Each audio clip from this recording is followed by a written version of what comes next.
नमस्कार, स्वागत है आप सभी का। मैं हूं आपके साथ कुमार कुणाल धीरज और आप देख रहे हैं मुद्दा में आज बात करेंगे वोट चोरी पर छिड़े महाभारत की। कांग्रेस नेता राहुल गांधी द्वारा चुनाव आयोग के खिलाफ आरोपों की झड़ी लगाए जाने के बाद अब समाजवादी पार्टी के राष्ट्रीय अध्यक्ष और उत्तर प्रदेश के पूर्व मुख्यमंत्री अखिलेश यादव इस मुद्दे को लेकर बीजेपी पर हमलावर हो गए। अखिलेश यादव ने कुंदरकी और रामपुर विधानसभा सीट पर हुए पिछले चुनावों और उपचुनावों में समाजवादी पार्टी और बीजेपी के वोट शेयर का ग्राफ पोस्ट कर बीजेपी पर आरोप लगाया है और लोकतंत्र को खत्म करने की साजिश का भी गंभीर आरोप लगा दिया है। उन्होंने कहा है कि हकमारी और मतमारी से बीजेपी लोकतंत्र को खत्म करने का जो षड्यंत्र रच रही है उसमें कामयाब नहीं होने दिया जाएगा। सब मिलकर उसका मुकाबला करेंगे। सपा प्रमुख ने सोशल मीडिया प्लेटफॉर्म एक्स पर लिखा, बीजेपी भ्रष्टाचार का विश्वविद्यालय है और चुनावी भ्रष्टाचार का ब्रह्मांड विद्यालय। हकमारी और मतमारी से बीजेपी लोकतंत्र को खत्म करने का जो षड्यंत्र रच रही है, हम सब मिलकर उसे कामयाब नहीं होने देंगे। उन्होंने आगे लिखा, जनता समझे, बीजेपी कुछ लोगों की मिली भगत से कभी अपने समर्थक फर्जी मतदाताओं का नाम बढ़ा देती है। बीजेपी सत्ता सजातीय अधिकारियों की साठगांठ से कभी अपने विरोधी मतदाताओं का नाम कटा देती है। बीजेपी बूथ पर अपने चुनिंदा लोगों को सेट करके फर्जी वोट डालने का टारगेट देती है। अखिलेश अब यहाँ नहीं रुके हैं। उन्होंने आगे लिखा, बीजेपी बंदूक तान कर कभी मत डालने से रुकवाती है। बीजेपी अपने समर्थकों से कई वोट डलवाती है। बीजेपी अपने समर्थकों के नकली आईडी बनवाकर अपने लिए फर्जी मतदान करवाती है। बीजेपी फोर्स लगाकर कभी ईवीएम बदलवा देती है। बीजेपी कभी सीसीटीवी के सामने अपने विरुद्ध डाले गए मतों को खारिज भी करवाती है। बीजेपी डीएम से कभी जीत का सर्टिफिकेट भी बदलवाती है। तो आपको हमने बताया कि सपा सुप्रीमो ने क्या कुछ लिखा है और यह जो लिखा है इसके बाद और इसके पहले की तस्वीर क्या हो रखी है पूरे देश में, वह पूरी जनता देख ही रही है। चुनाव आयोग पर पहली बार उंगली नहीं उठ रही है, कई बार उंगली उठी है और विशेषकर उत्तर प्रदेश के चुनाव को लेकर के कई बार समाजवादी पार्टी ने अपनी बात रखी है।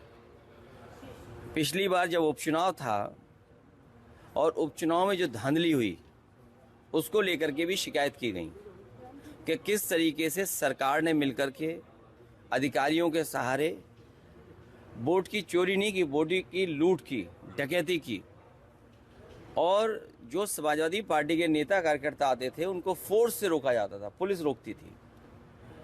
बूथ के अंदर प्राइवेट ड्रेस में पुलिस वोट डाल रही थी। अधिकारी जात के आधार पर पोस्टिंग पाए थे और उन्हें निर्देश थे कि भारतीय जनता पार्टी को किसी भी परिस्थितियों में आपको जिताना है। और विपक्षी पार्टियों के द्वारा लगाए जा रहे ये आरोप बेहद गंभीर हैं और इसके क्या परिणाम हो सकते हैं, ऐसा क्यों हो रहा है, इन तमाम मुद्दों पर आज हम चर्चा करेंगे। इसकी शुरुआत करते हैं। हमारे साथ हमारे दोनों खास मेहमान जुड़ चुके हैं। समाजवादी पार्टी के तरफ से बतौर प्रवक्ता अशोक यादव साहब हमारे साथ जुड़ चुके हैं। भारतीय जनता पार्टी के तरफ से बतौर प्रवक्ता गौरव मिश्रा साहब भी हमारे साथ जुड़ चुके हैं। आप दोनों खास मेहमान का स्वागत है। इसके पहले की जो आरोप लग रहे हैं उसमें और एडिशन डिलीशन ये सारी चीज़ों पर जाएं, एक बार मिश्रा साहब शुरुआत आप ही से करना चाहते हैं क्योंकि केंद्र में आपकी सरकार है। हालांकि चुनाव आयोग से आपका कोई लेना देना नहीं है, लेकिन विपक्षी पार्टियां लगातार हर बार यह कह रही हैं कि चुनाव आयोग आपके ही निर्देश पर काम कर रहा है। यदि लोकतंत्र में इस तरह का अविश्वास है सर विपक्षी पार्टियों में, तो यह भी लोकतंत्र के लिए चिंता का विषय है। क्या मानते हैं आप मिश्रा साहब? देखिए धीरज जी, लोकतंत्र के कोख से ये पार्टियां जन्म ली ही नहीं। ये दरअसल जातिवादी या फिर वंशवादी परिवारवादी व्यवस्था से ये निकली है और इन्होंने अपना एक कुनबा तैयार किया और लोकतंत्र में वोटों का एक वर्ग विशेष का जखीरा खड़ा किया और उसके आधार पर ब्लैकमेलिंग करते हैं। और किस तरह से इन लोगों ने वोटों को मैनिपुलेट किया है, बूथ कैप्चरिंग कराया है, उसका पूरा ट्रैक रिकॉर्ड इनके साथ जुड़ा हुआ है। चाहे वो कांग्रेस पार्टी हो चाहे समाजवादी पार्टी हो। कांग्रेस पार्टी की मुखिया रही इंदिरा जी ने धांधली करवाई जिसके कारण 1971 के चुनाव में जो मुकदमा चला 75 में हार गई, और हारने के बाद उन्होंने इमरजेंसी लगाया और न्यायालय से उनको दोषी ठहराया गया चुनाव में धांधली के लिए। और वहीं समाजवादी पार्टी, हमारा भारतीय जनता पार्टी का बूथ अध्यक्ष जब विरोध कर रहा था बूथ कैप्चरिंग का, तो उसकी सिर कटी हुई लाश बरामद हुई नीरज मिश्रा की। तो बूथ कैप्चरिंग, चुनाव में धांधली, जातिवादी राजनीति करना, ये इन सब कुकर्मों में इनके हाथ सने हुए हैं। और ये आरोप, वही आरोप लगा रहे हैं भारतीय जनता पार्टी के ऊपर जिसके ये विशेषज्ञ रहे, जो इन्होंने अपने समय में काम किया है वही काम कर रहे हैं। और चुनाव आयोग की जहां तक बात है, तो चुनाव आयोग तो सहर्ष कह रहा है कि आपकी जो आपत्ति है वो मेरे पास लाइए, उसका निस्तारण करेंगे, लेकिन इनमें आपस में भी एकता नहीं है। वो 300 लोगों को जाकर के एक चैम्बर में ठूसना चाहते हैं, चुनाव आयोग से बात करना चाहते हैं, इलेक्शन कमिश्नर से बात करना चाहते हैं, जबकि इनमें आपस में ही एकता नहीं है। कोई किसी को नेता मानने के लिए तैयार नहीं है। राहुल गांधी को नेता मानने के लिए अखिलेश जी तैयार नहीं है, और अखिलेश जी नेतृत्व किसी को देने के लिए तैयार नहीं है। इस तरह के तालमेल के साथ विपक्ष इलेक्शन कमीशन के ऊपर हमलावर है, सरकार के ऊपर हमलावर है। इसके पीछे का जो षड्यंत्र है वो बहुत खतरनाक है। वो खतरनाक इस प्रकार से है कि भारत के इलेक्शन कमीशन को, लोकतंत्र को, चुनावी प्रणाली को कलंकित किया जाए, उसको उस पर अविश्वास पैदा किया जाए और विदेशी ताकतों का हस्तक्षेप कराया जाए, क्योंकि ये जनता का विश्वास जीत नहीं पा रहे हैं, चुनाव ये जीत नहीं पा रहे हैं। आप एक बात बताइए, समाजवादी पार्टी 37 सीट पाई थी तो किसने उनको वोट दिया था? भारतीय जनता पार्टी ने वोट दिया था क्या? आखिर ये रिकॉर्ड जो सीटें उनको मिली 2025 के लोकसभा चुनाव में, तो कहां से वो आ गई भाई? 2024 के चुनाव में वो कहां से आ गई? वो तो जनता ने ही दिया ना उनको। तो इस तरीके से वो किसको कटघरे में खड़ा करना चाहते हैं? जनता का विश्वास जीते। इलेक्शन कमीशन के ऊपर, सरकार के ऊपर आरोप लगाने से ज्यादा अच्छा है जनता के बीच में जाए और काम करे। और ये सड़क पे जो नौटंकी ड्रामा है वो ठीक है, मनोरंजन के लिए ठीक है, लेकिन लोकतंत्र के लिए बहुत खतरनाक है, बेहद षड्यंत्रकारी है। ढाका बनाना चाहते हैं भारत को, वो ढाका बनेगा नहीं। ठीक है यादव साहब, अब बारी आपकी है। देखिए, आप तो जो भारतीय जनता पार्टी पे आरोप लगाते हैं उसके बारे में मिश्रा साहब जवाब दे रहे हैं, लेकिन भारतीय जनता पार्टी भी आप पर यह आरोप लगा रही है, अभी भी लगाया है, कि जहां आप जीत जाते हैं, जहां आपको इतनी सीटें मिल जाती हैं, वहां पर सब कुछ ठीक रहता है, जहां नहीं मिलती है वहां के बारे में आप फिर सबको दोष देने लगते हैं। ऐसे में भारतीय जनता पार्टी का क्या लेना देना है? मामला तो चुनाव आयोग का है। बोलिए यादव साहब। जैसे मिश्रा जी ने भी कहा, हाँ, कि कुंवर प्रसाद जी ने एक कविता पढ़ी थी होली में 1 साल पहले, उसमें ये था कि नीरव माल्या लूट के भागे सोता चौकीदार, और कुछ भी पूछो इनसे मोदी कहते नेहरू जिम्मेदार। उन्होंने बड़ी वायरल हुई थी वो, इंदिरा जी का नाम ले दिया इन्होंने। देखिए, पिछली बातें बहुत बातें हैं, हम वर्तमान की बात करना चाहिए। इन्होंने एक बात को तो माना है कि समाजवादी पार्टी को 37 सीटें मिली।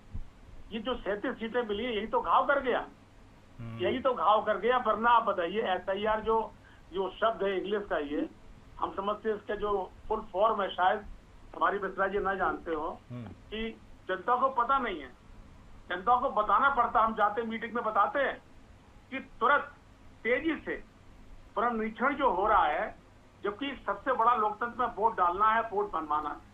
उसके बाद अगर वोटों में गड़बड़ी होती है, 56 लाख वोट 2 जगह पाए जाते हैं, तो ये आलोचना के पात्र बनते हैं वो।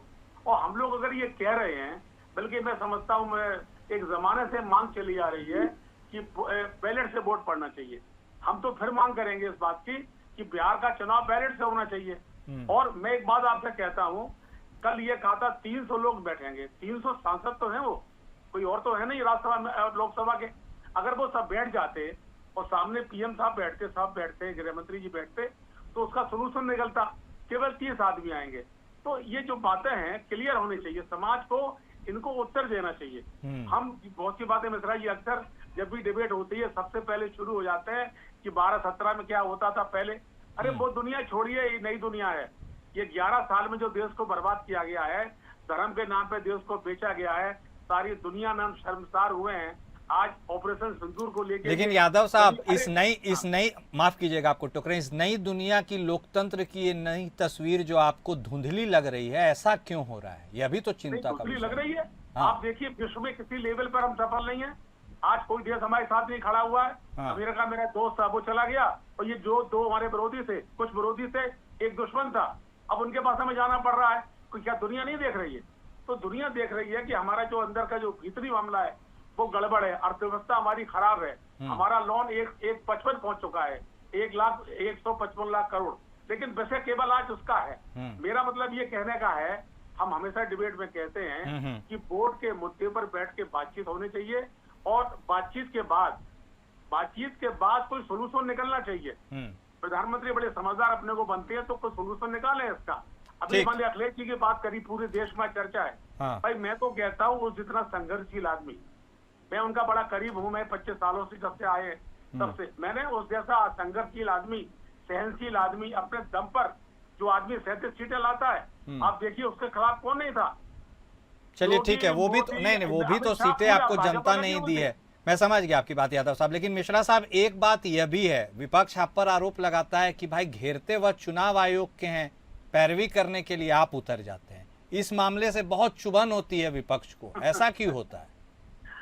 अच्छे सवाल की आप। सिर्फ चुनाव आयोग के ऊपर लगे तो चुनाव आयोग सफाई दे, लेकिन साथ में आरोप क्या लगा रहे हैं कि मोदी जी ऐसा करा रहे हैं, सरकार ऐसा करा रही है, तो जवाब तो देना बनता है। कौन जवाब देगा आप ये बताइए।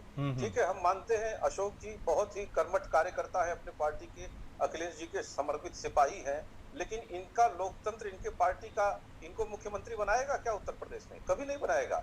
ये अपना सब कुछ न्यौछावर कर देंगे तो भी नहीं बनाएगा। तो इस बात को स्वीकार करें कि लोकतांत्रिक पार्टी है नहीं वो। हमारे यहाँ तो गरीब घर में तो मिश्रा साहब ये अभी तो पूछ लीजिए सर कि मुख्यमंत्री बनना चाहते हैं क्या, सपना देख रहे हैं?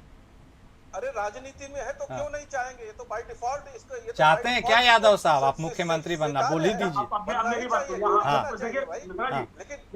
लेकिन अभी जो लोकसभा चुनाव हुआ, बोलिए। जो महागठबंधन था उसको 246 सीटों पर बढ़त मिली विधानसभा के लिए। विधानसभा का चुनाव अलग होता है, मिला के 5 सीटें बन के चुनाव जीतता है एमपी। तो 246 सीटों पर जब समाजवादी पार्टी और गठबंधन की जीत हुई है तो हमें 246 पर तो बढ़त दे दी जनता ने। और ये जो 2 साल में होगा या जो हो रहा है, आप बताइए। मैं बड़ा उससे कह रहा हूँ, जुलाई के महीने में हमेशा बच्चे निकलते थे पढ़ने के लिए, कॉलेजों में भीड़ लगती थी। अब हमारे बगल में कॉलेज है, उसमें 1500 बच्चे थे, आज 3 साल में 250 बच्चे रह गए हैं। कॉलेज खाला हो रहे हैं, सड़क पर कांवड़ यात्रा निकल रही है। ये हमारा अच्छा एक और काम जो किया उन्होंने, बता दें आपको, जिसका मुझे बहुत दुख है। वो काम ये किया उन्होंने कि हमारे यहाँ 27,000 शराब के ठेके खोले हैं। हम तो गांव जाते, गांव के कार्यकर्ता हैं, जिस गांव की आबादी 500, वहां ठेका खुला हुआ है।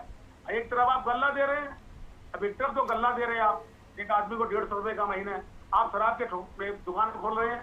ये शराब की दुकानें खोलना, ये ओयो खोलना, आखिर ये कैसे योगी है? ये इनको शराब की दुकानें बंद कराना चाहिए। और ठीक है, वो अलग धारा पे चली जाएगी टॉपिक। अब तो जनता के बीच में जाके ये बात रखने की जरूरत है, उन्हें पसंद आए तो ठीक है, ना आए तो अलग बात है। मैं आपसे कहता हूँ, ठीक है, हाँ, कोई रोक नहीं सकता उस आदमी को। आप हाँ ठीक है, कोई नहीं रोक सकता है मुख्यमंत्री बनने से। ठीक है मिश्रा साहब, ठीक है। अब जो जनता के बीच जाइए, जो पसंद होगा। उसकी तारीफ करने वाले कितने लोग हैं? ठीक है, ओके, कहता उसके लिए। चलिए ठीक है मिश्रा साहब, लेकिन अब ये देखिए, ये मुद्दा अब दूसरे तरफ अब राजनीतिक रंग लेने लगा है। ठीक है यादव साहब, आ रहे हैं आपके पास। ये मुद्दा अब राजनीतिक रंग लेने लग रहा है। माइलेज कौन ले जाएगा ये बता दीजिए, क्या चिंता हो रही है इस बात को लेके भी? आ रहे हैं यादव साहब, आ रहे हैं, मिश्रा साहब को बोल लेने दीजिए सर। हाँ कुणाल जी, इस मुद्दे को आर्टिफिशियली खड़ा किया जा रहा है और जनता के बीच में देश की संस्थाओं के प्रति एक अविश्वास पैदा करने का एक षड्यंत्र रचा जा रहा है। तो ये जिस तरह का गुब्बारा है उसी तरह से ये फूट भी जाएगा, मैं आपको बताऊं, क्योंकि जब तक विषय में सच्चाई नहीं होती, सत्यता नहीं होती, तब तक वो विषय खड़ा नहीं हो सकता। और झूठ का पुलिंदा लंबा नहीं चलता। काठ की हांडी भी 37 सीट की एक बार चढ़ गई, बार बार नहीं चढ़ेगी, इसके लिए भी मैं आश्वस्त कर दूं। और रही जहां तक बात इस पूरे कैंपेन की है, तो सिर्फ ये भारतीय जनता पार्टी या इलेक्शन कमीशन को चुनौती देने की बात नहीं है। ये जनता का विश्वास, आप देखिए 2014 से 2014, 2019, 2022, 2024, 2025 ये कोई चुनाव जीत नहीं पा रहे हैं। यहाँ तक कि महाराष्ट्र और हरियाणा, दिल्ली, उत्तर प्रदेश के भी उपचुनाव जितने थे वो हार गई है, पूरी तरह से हार गई। यहाँ तक कि अयोध्या जिसका वोट डंका पीटते थे, अपनी बूथ तक वहाँ का प्रत्याशी हार गया। तो बोल रहे हैं यादव साहब, जो भी चुनाव हार रहे हैं सब षड्यंत्र कर दिया जा रहा है। अब इसका क्या समाधान है भाई? इसका यही हेतु है, क्योंकि इसी की क्रोनोलॉजी बांग्लादेश में अपनाई गई और वहां की विपक्षी दल इसी तरह से लोकतंत्र और चुनावों का बहिष्कार करते गए। और जिस तरह से राहुल गांधी विदेश में जाकर के लोकतंत्र के रखवाले रक्षा के लिए ताकतवर देशों को हस्तक्षेप करने की मांग करते रहे, और आज सड़कों पर वही काम कर रहे हैं ताकि वो हस्तक्षेप करें, क्योंकि इनके पास अपनी खुद की कोई नैतिकता नहीं बची है, जनता के बीच में कोई क्रेडिबिलिटी, कोई इनकी सत्यता नहीं बची है जिसके आधार पर इनको स्वीकार किया मिश्रा जाए। साहब, ठीक है। अब संस्थाओं को कलंकित करने का, उसको अपमानित करने का, उसको अविश्वास पैदा करने का ये एक षड्यंत्र रच रहे हैं। ये भी इनका गुब्बारा फूट जाएगा और भारत बांग्लादेश नहीं है, ये इनको मान लेना चाहिए। मिश्रा साहब, लेकिन एक मिनट, पार्टी वगैरह आरोप प्रत्यारोप को साइड में भी रख दे तो राहुल गांधी साहब बोल रहे हैं कि भाई जो डेटा हमको चुनाव आयोग दिया है उसी के बारे में तो हम लोगों को बता रहे हैं। अब यह क्या डेटा चुनाव आयोग मुकर जाएगा क्या कि उसने नहीं दिया है? जो उसने दिया है उसके बारे में बता रहे हैं, तो फिर क्यों एफिडेविट मांग रहे हैं? चेक कर लें। चुनाव आयोग ने क्या कहा? एफिडेविट के साथ आप हमको सारा डेटा दीजिए। हाँ। इसलिए कि एफिडेविट के साथ जब देंगे ये डेटा तो वो सत्यापित हो जाएगा, और झूठ अगर साबित हुआ तो वो संज्ञेय अपराध के अंतर्गत आएगा। इनको 7 वर्ष की कैद हो जाएगी, सजा हो जाएगी, सिर्फ एक्सप्लेनेटरी हो जाएगा, ये बच नहीं पाएंगे। इसलिए एफिडेविट नहीं दे रहे हैं। ये दुनिया भर के इधर उधर के गाने गा रहे हैं, लेकिन लीगैलिटी में ये न फंसे, केवल झूठा वितंडा खड़ा करें देश के सामने, इसलिए इस तरह की बात कर रहे हैं। और फिर चुनाव आयोग ने 30 लोगों को आमंत्रित किया, तो 30 लोगों में तो सारी पार्टियां आ जाती, सबके प्रतिनिधि चले जाते, लेकिन वहां तो सभी प्रधानमंत्री के दावेदार हैं, सभी नेता हैं, इसलिए वो क्यों जाएंगे भला? तो इसलिए 300 की भीड़ लेकर के एक कमरे में, एक चैम्बर में ये बैठना चाहते हैं। ठीक है। तो इनका तर्क आप देखिए। जनता इस छलावे को, इस बेवकूफी को अच्छी तरह समझती है और इनके इस पूरे ड्रामे का केवल मनोरंजन कर रही है और कुछ नहीं। ठीक है, बारी यादव साहब, जब सब कुछ इतना साफ है आईने की तरह, तो फिर एफिडेविट देने में क्या दिक्कत है भाई? जब 6 महीने का रिसर्च हुआ है, हर कुछ सोचा समझा गया, तो फिर उसमें परेशानी क्या है? देने में क्या दिक्कत है? देखिए, कुछ टेक्निकल बातें इस तरह की होती हैं। हाँ। जैसे अभी मेरे भाई ने कहा कि 30 आदमी, दिल्ली तो बहुत बड़ा है, बड़े बड़े हॉल हैं, 1 लाख लोग बैठ सकते हैं। हाँ। वो भी तो एमपी है ना, जो चुनकर आया है लोकसभा मेंबर राज्यसभा का। अगर वो बैठ जाते और मोदी जी टाइम देते, क्योंकि ये बड़ा मैटर है जो गांव गली तक पहुंच चुका है, ऐसे मैटर में बैठ के लंबी वार्ता होनी चाहिए थी। ऑपरेशन सिंदूर जो फर्जू आप सिंदूर था, जिसको दुनिया ने ऑपरेशन सिंदूर से हमारे देश की हालत हुई है आज कि ट्रम्प हमारे खिलाफ हो गए हैं। आप उसके लिए 2 दिन बहस करा सकते हैं, आप एक कमरे में बैठ के बात सुनते और कर सकते थे। 300 आदमी ज्यादा नहीं होते 5-7 घंटे के लिए, लेकिन वो नहीं सुनना चाहते हैं उनका जो। अच्छा बताइए, अभी मैंने कहा षड्यंत्र, अच्छा ही बताइए, 10 साल में कई सरकारें बनी, हमारी सरकार बनी एमपी में, इन्होंने बिगाड़ के हटा दिया कमलनाथ को। गोवा में सरकार बनी, हटा दिया। उसकी ठाकरे की सरकार बनी, आपने गिरा दी। पूरे देश में कहीं सरकार बन जाती है तो उनका पहला काम होता है उसके एमएलए खरीदना और सरकार को हटा देना। भाई सरकार अगर बनी हो तो 5 साल का मौका दीजिए, देखिए क्या करते, फिर 5 साल देखेंगे। और जहां सवाल इसका है, वोटों की बात है तो ज्यादा फर्क नहीं है मिश्रा जी। ये केवल एक जालसाजी थी, जिस तरह से जीत गए 2029 में पता नहीं चलेगा, क्योंकि लगभग बराबरी पर हैं। ये 2 आदमी जो मोदी को गालियां देते थे, चाहे नायडू हो चाहे वो, उनको साथ लेकर सरकार बना लिया आपने। आज वो 2 आदमी जिनका कोई भरोसा नहीं है, अगर अपने बैसाखी हटा दें, सरकार कल गिर जाएगी। तो आप कहाँ बहुत मजबूत हैं? लगभग हम बराबरी पर खड़े हैं, पर थोड़ा सा फर्क है। हाँ मिश्रा साहब, हाँ मिश्रा साहब, आप जो बोलिए जरूर, लेकिन एक बात है, मतलब ये सांसदों के सम्मान से भी यह मामला जुड़ गया है, तो थोड़ा सम्मान दे के बातचीत कर लिया जाए, इसमें कोई दिक्कत है क्या? लगाते किसे बुलाते, सर्वथा सम्मान है, वो माननीय है और जनता के चुने हुए प्रतिनिधि है, लेकिन सांसदों को सांसद जैसा एक जिम्मेदार बर्ताव भी करना चाहिए, उनको व्यवहार भी वैसा ही करना चाहिए, लॉजिक बात करनी चाहिए। 300 लोगों को बैठाने के लिए तो एक अलग से संसद बनानी पड़ेगी उनके लिए, या संसद में ही चुनाव आयोग को बैठा कर वही सेशन चलाना पड़ेगा। आप बताइए इलेक्शन कमिश्नर के चैम्बर में कितने लोगों की जगह हो सकती है? 10, 20, 30, 40, 50, बहुत ज्यादा से ज्यादा तो नहीं हो सकती। मैं नहीं समझता, लेकिन उसके बाद ये हट करना, जिद करना कि नहीं अब कितने लोगों को ले जाएंगे, वो तैयार है, वो तैयार नहीं है, वो नहीं मान रहे हैं, तो इस तरह का तो इनका अंतर विरोध खुद ही ऊपर उजागर हो जा रहा है कि इनमें कोई एक नेता मानने के लिए राहुल गांधी को तैयार नहीं है। अखिलेश जी पूरा नेतृत्व बैरियर कूद करके मीडिया अटेंशन ले रहे हैं, कैमरा अटेंशन ले रहे हैं, सिर्फ इस वजह के कि उनको नेता मान लिया जाए। कोई झूठा ड्रामा करके बेहोश हो जा रहा है, वो अटेंशन लेने के लिए मीडिया करके हमको मान लिया जाए कि हम ही सबसे बड़े नेता हैं। तो इस तरह का जहां पर एक खेल चल रहा है, एक मनोरंजक ड्रामा चल रहा हो, इसमें कैसे गंभीरता तय होगी सांसदों की, आप बताइए। जिस तरह उसने बैरिकेडिंग पार करी है, सारी दुनिया ने देखी है। इसे कहते हैं नेता। ठीक है, सड़क पर होंगे तो हम संघर्ष करेंगे। नहीं नेता देखिए, अब कोई माने ना माने, नेता तो वही होता है, नेता को सड़क पर होना ही चाहिए क्योंकि जनता उन्हें नेता बनाती है, सबका धर्म है। तो हाँ, ट्विटर पे ये दिखते ही हैं, ट्विटर पे तो दौड़ते ही रहते हैं, कूदते रहते हैं, लेकिन ये है कि मौका मिला है तो थोड़ा बैरियर को भी कूद गए, उस पर भी फान गए, तो थोड़ा मीडिया में आ गए। मिश्रा साहब आप अब जिसे अब चलिए हटाइए, आप ये तारीफ कर रहे हैं, ये तो आप उछल कूद क्या, राजनीति उछल कूद क्या होती है, आज यहाँ कल वहाँ। चलिए ठीक है, लेकिन उछल कूद का मौका इसलिए है क्योंकि ये जो वोट चोरी वाला आरोप लगा है, यदि मिश्रा साहब आप इसे बबल ही मानते हैं तो जो प्रेजेंटेशन वो दिए हैं राहुल गांधी साहब, वो बोले भाई किसी के पिता का नाम बताइए, XYZ FFFDD, ये त्रुटि है या अपराध है, ये क्या है? मतलब इस ओर भी चुनाव आयोग देखेगा क्या या देख रहा है? हाँ कुणाल जी, देखिए निश्चित रूप से देखेगा, उनके सारे क्रेडिबल जो डॉक्यूमेंट्स हैं उनकी स्क्रूटनिंग होनी ही चाहिए और चुनाव आयोग तैयार भी है उसको करने के लिए। लेकिन देखिए इनकी हवा तो इनके नेता, इनके मंत्री स्वयं कर्नाटक में निकाल रहे हैं। हाँ, राजन्ना जी ने तो स्वयं कह दिया कि हमारी पार्टी के दौरान ही हमारे ही अफसर थे, हमारे ही डीएम थे, हमारे ही एसपी थे, उन लोगों ने ही ऐसा किया है, तो उस समय क्यों नहीं बोले, आज क्यों इस तरह की बात कर रहे हैं? तो इनके यहाँ तो स्वयं उस सच्चाई को उजागर करने वाले लोग हैं इनके घर में बैठे हुए। तो कैसे इनके ऊपर भरोसा हो, कैसे विश्वास हो? और जो प्रेजेंटेशन ये दे रहे हैं, उस प्रेजेंटेशन को एफिडेविट के साथ जमा करने में क्या इनको जाता है, आप बताइए।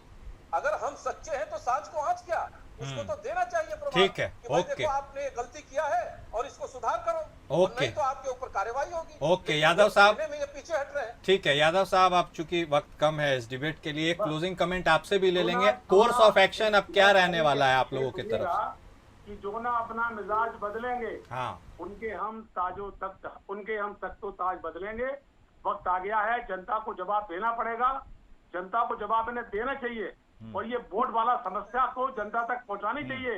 अगर आरोप लगता है कोई, अबे हम पर कोई आरोप लगाते किसी अपराध में, हमें कोर्ट में खड़ा होना पड़ेगा, जज फैसला करेगा। और जहां सवाल आपका ये था कि चुनाव आयोग अलग है, मोदी जी की सरकार के आने के बाद कोई डिपार्टमेंट अलग नहीं है। ईडी, बुलडोजर, सीबीआई, आप बताइए कहाँ चलता है? आप एक नेता बताइए भाजपा का जिसने बलात्कार भी किया है, मर्डर किया, तब भी उसका कोई सुनवाई नहीं जाता है। ठीक है, हमारा कोई कार्यकर्ता जरा सी गलती करता है तो बुलडोजर पहुंच जाता है।